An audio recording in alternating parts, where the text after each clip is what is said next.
Hey guys, welcome back to Staying Healthy with the Brazos Valley Food Bank. Today we're making a kale and red pepper salad.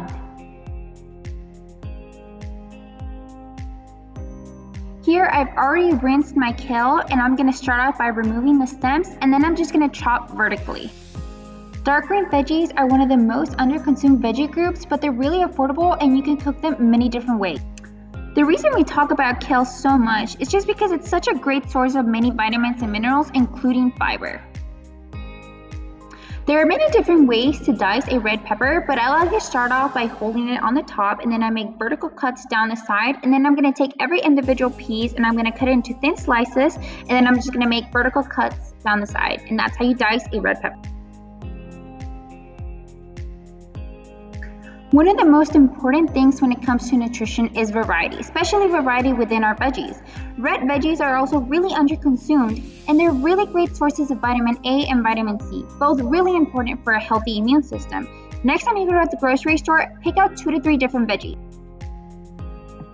Here I'm just adding the red pepper to my kale, but this is super easy to modify and you can use any vegetable. Next, we're going to move on to making our own at-home dressing. I love this dressing because it really brings out the flavor in these dark green leafy greens, and you can use it for just about anything. The other thing I love about this dressing is that it's very easy to modify and you can easily play around with these ingredients to find a flavor that you love and enjoy. Here I'm adding 2 tablespoons of red wine vinegar, but you can use any kind of vinegar that you have at home. It won't change your flavor, it might just change the color just a bit. And next I'm just going to squeeze half a lime. That's usually around the kind of ratio that I keep it at, but you can use anything that you want. And next then I'm just going to whisk everything together to make sure it's evenly combined.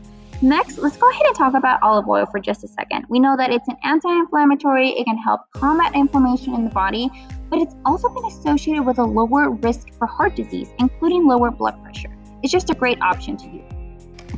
Now that our dressing is finished, I'm going to go ahead and pour it over our salad. Really, you can pour as much as you like. If you want to just use a couple tablespoons and save the rest for later, that's perfectly fine. This is just a great way to just enjoy many different veggies. Give this a try, we hope you enjoy.